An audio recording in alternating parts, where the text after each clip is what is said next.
O último tipo de análise de dados que nós vamos definir é a análise inferencial. E aí no próximo vídeo eu vou trazer para você um resumo e comparação entre os tipos de análises que eu defini com você ao longo dos vídeos. As estatísticas inferenciais são produzidas por meio de cálculos matemáticos complexos que permitem aos cientistas de dados ou estatísticos inferir tendências sobre uma população maior com base no estudo de uma amostra retirada dela. Pois bem, aqui nós temos uma série de considerações. Primeiro, normalmente, quando você aplica estatística inferencial, o resultado é você gerar estatísticas inferenciais. O nosso principal objetivo é fazer inferência sobre alguma coisa. Um dos melhores exemplos, para ficar bem claro o conceito, é a pesquisa eleitoral. Imagine próxima candidatura, próxima eleição para presidente. Vários órgãos de pesquisa vão fazendo pesquisas a cada semana, a cada mês. Você acha que eles vão de casa em casa de cada um dos mais de 210 milhões de brasileiros para perguntar em qual candidato eles vão votar na próxima eleição para presidente? Claro que não, não é? Fazer uma pesquisa com a população inteira seria inviável em termos econômicos e em termos de tempo. Eu precisaria talvez de anos para conseguir perguntar a todos os brasileiros em quem eles vão votar, e o custo de fazer isso, independentemente da mídia usada, o custo seria altíssimo. O que fazem os órgãos de pesquisa? Eles aplicam um dos conceitos da estatística inferencial, que é a amostragem.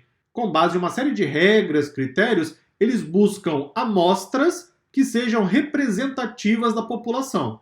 Então eles vão perguntar a algumas pessoas em que eles vão votar. Só que essa amostra de pessoas precisa ter pessoas de diferentes segmentos, diferentes idades, diferentes gêneros, diferentes regiões do país, para que a amostra seja representativa. Em geral, numa pesquisa eleitoral, eles consultam de 2 a 3 mil pessoas. Se você considerar o universo de brasileiros, 210 milhões, sendo que aproximadamente 140 milhões de pessoas podem votar, 2, 3 mil pessoas é um número mínimo, não é? Ou seja, nós usamos na prática a amostragem para, a partir da análise da amostra, fazer uma inferência sobre a população.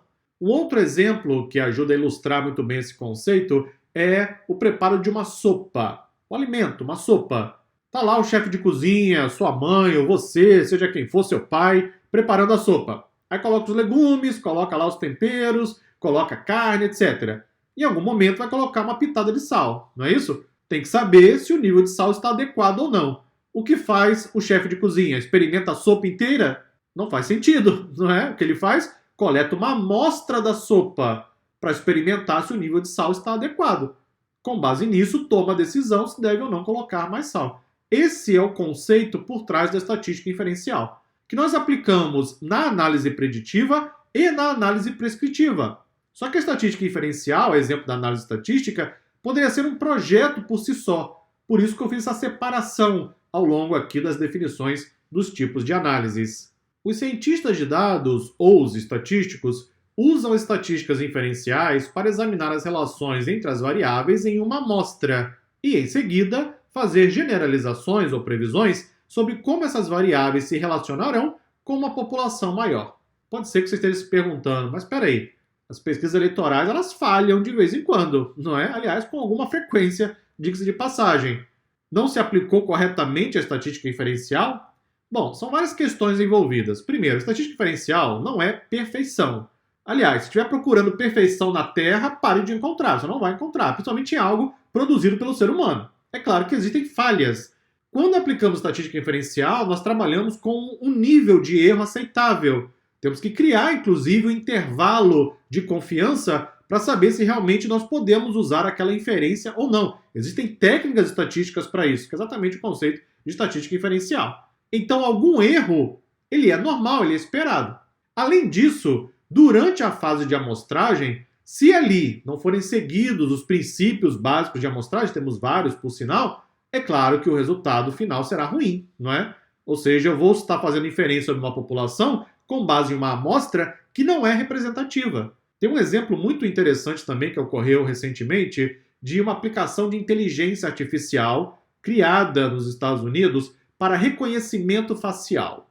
O objetivo era eliminar as filas em aeroportos. Então, ao invés da pessoa chegar, apresentar documentos, etc., havia uma triagem, primeiro feita com um monitor, onde a pessoa colocava o seu rosto, havia um scanner, escaneava toda a face, com base no reconhecimento facial, fazia uma varredura em um banco de dados, para então poder obter as informações e ali já alimentar aquilo que era necessário para o check-in daquele passageiro.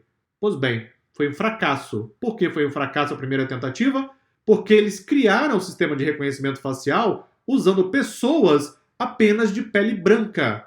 Na hora que pessoas com a pele negra, parda, amarela, etc., começaram a usar o sistema apresentou várias e várias falhas. Por quê? Porque o sistema foi criado com uma amostra que não era representativa da população. É simples, na verdade, inclusive. O argumento daqueles que criaram a aplicação à época, já tem uns 2 ou 3 anos mais ou menos, o argumento usado é o seguinte: não tínhamos imagens suficientes para poder construir a aplicação.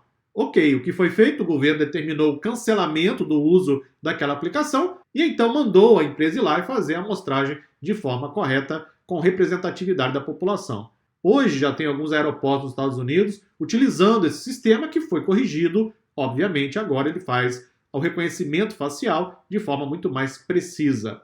Ou seja, embora as pessoas fiquem com medo da IA, com medo da estatística inferencial, com medo da análise preditiva, tem que ficar com medo do ser humano, porque é ali que está o erro, não é? As técnicas estão aí disponíveis. Se as pessoas não sabem usar ou não usam de maneira adequada, é claro que isso vai trazer problemas. Durante a análise preditiva e a análise prescritiva, em geral, nós usamos algumas técnicas que são fornecidas pela análise inferencial.